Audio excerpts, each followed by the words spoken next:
Sahabat sekalian, perhatikan bagaimana kedudukan wanita dalam Islam. Sungguh begitu mulia, sungguh begitu agung. Sungguh Islam begitu besar memposisikan wanita di dalamnya. Dalam Islam, doa wanita lebih makbul daripada lelaki karena sifat penyayang yang lebih kuat daripada lelaki. Ketika ditanya kepada Rasulullah SAW akan hal tersebut, jawab baginda Rasulullah SAW, ibu lebih penyayang daripada bapa, dan doa orang yang penyayang tidak akan sia-sia. Kemudian wanita yang solehah baik, wanita yang solehah atau wanita baik itu lebih baik daripada 1000 lelaki yang soleh. Kemudian barang siapa yang menggembirakan anak perempuannya, derajatnya seumpama orang yang senantiasa menangis karena takut akan Allah Subhanahu wa taala. Dan orang yang takutkan Allah Subhanahu wa taala akan diharamkan api neraka ke atas tubuhnya. Lalu kemudian barang siapa yang membawa hadiah barang makanan dari pasar ke rumah lalu diberikan kepada keluarganya, maka pahalanya seperti bersedekah. Hendaklah mendahulukan anak perempuan daripada anak lelaki. Maka barang siapa yang menyukakan anak perempuan seolah-olah dia memerdekakan anak dari keturunan Nabi Ismail alaihissalam. Kemudian wanita yang tinggal bersama anak-anaknya akan tinggal bersama aku Rasulullah di dalam surga. Masya Allah. Barang siapa mempunyai 3 anak perempuan atau 3 saudara perempuan atau 2 anak perempuan atau 2 saudara perempuan, lalu dia bersikap ihsan dalam pergaulan dengan mereka dan mendidik mereka dengan penuh rasa takwa serta bertanggung jawab, maka baginya adalah surga. Hadis daripada Aisyah radhiyallahu taala anha warḍaha, barang siapa yang diuji dengan sesuatu daripada anak-anak perempuannya lalu dia berbuat baik kepada mereka, maka mereka akan menjadi penghalang baginya daripada api neraka. Ketahuilah bahwasanya surga itu di bawah telapak kaki ibu. Lalu apabila memanggil akan engkau 2 orang ibu bapakmu, maka jawablah panggilan ibumu dahulu. Wanita yang taat berkhidmat kepada suaminya akan tertutup pintu-pintu neraka dan terbuka pintu-pintu surga. Masuklah dari mana pintu yang dia kehendaki dengan tidak dihisab. Lalu kemudian berkenaan dengan wanita yang taat akan suaminya, semua ikan-ikan di laut, burung di udara, malaikat di langit, matahari dan bulan, semuanya beristighfar baginya selama mana dia taat kepada suaminya dan dirkanya. Hadis dari Aisyah radhiyallahu taala anha wa ardhaha juga berkata, aku bertanya kepada Rasulullah SAW, siapakah yang lebih besar haknya terhadap wanita? Jawab baginda, suaminya. Siapa pula berhak terhadap lelaki? Jawab Rasulullah SAW, ibunya.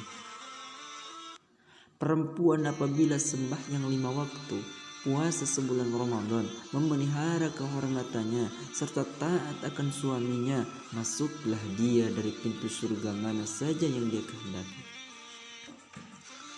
Setiap perempuan yang menolong suaminya dalam urusan agama, maka Allah Subhanahu wa taala memasukkan dia ke dalam surga lebih dahulu daripada suaminya 10.000 tahun. Allah. Apabila seseorang perempuan mengandung janin dalam rahimnya, maka beristighfarlah para malaikat untuknya. Allah Subhanahu wa Ta'ala mencatatkan baginya setiap hari dengan 1000 kebaikan dan menghapuskan darinya 1000 kejahatan.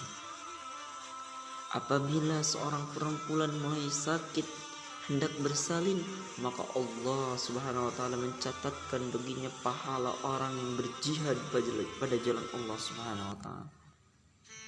Apabila seseorang perempuan melahirkan anak, keluarlah dia daripada dosa-dosa seperti keadaan ibu melahirkannya, seperti keadaan ibunya melahirkannya. Apabila telah lahir anak lalu disusui, maka bagi ibu itu setiap satu tegukan daripada susunya diberi satu kebajikan. Apabila semalaman ibu itu tidak tidur dan memelihara anaknya yang sakit, maka Allah Subhanahu wa Ta'ala memberinya pahala seperti memerdekakan 70 orang hamba dengan ikhlas untuk membela agama Allah Subhanahu wa Ta'ala.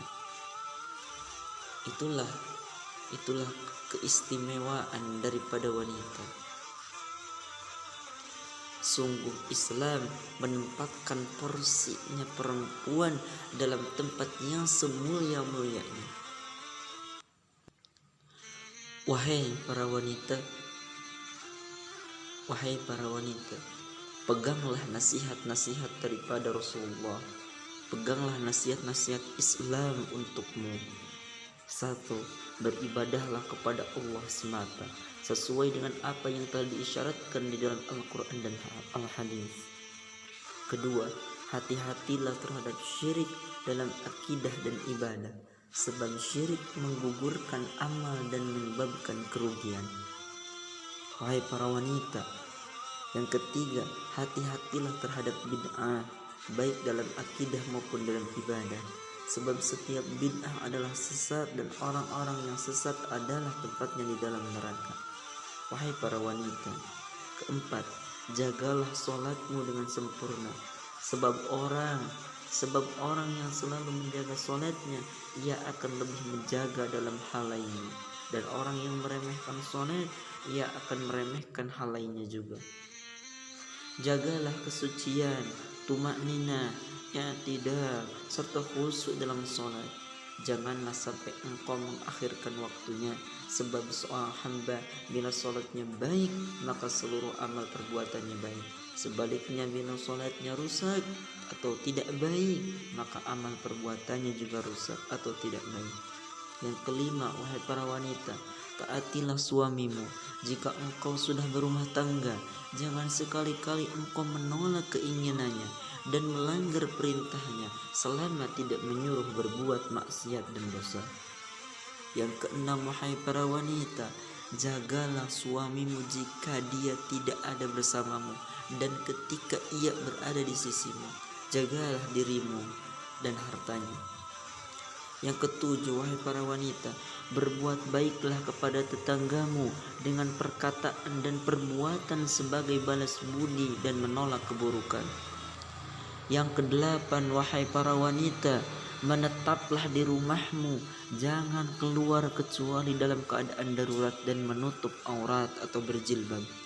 Wahai para wanita, kesembilan, berbuat baiklah kepada kedua orang tuamu dengan perkataan dan perbuatan selama mereka menyuruhmu dalam kebaikan. Jika mereka menyuruhmu berbuat maksiat, maka tidak boleh taat kepadanya, sebab tidak ada ketaatan dalam maksiat kepada Allah. Yang ke-10, wahai para wanita, curahkan perhatianmu terhadap pendidikan anakmu. Jika engkau sudah mempunyai anak, dengan membiasakan mereka jujur, bersih, benar dalam perkataan dan perbuatan, serta dengan mengajarkan kepada mereka adab yang tinggi, mulia, dan akhlak yang terpuji. Suruhlah mereka sholat 5 waktu bila sudah berusia 7 tahun. Dan bila mereka meninggalkannya pada usia 10 tahun, maka pukullah mereka serta pisahkan tempat tidurnya. Ke-11, wahai para wanita, perbanyaklah zikir dan sedekah atau infak. Semoga Allah menjagamu dari setiap kejahatan dan menganugerahkan kepada kita husnul khatimah. Segala puji bagi Allah pada awal dan akhir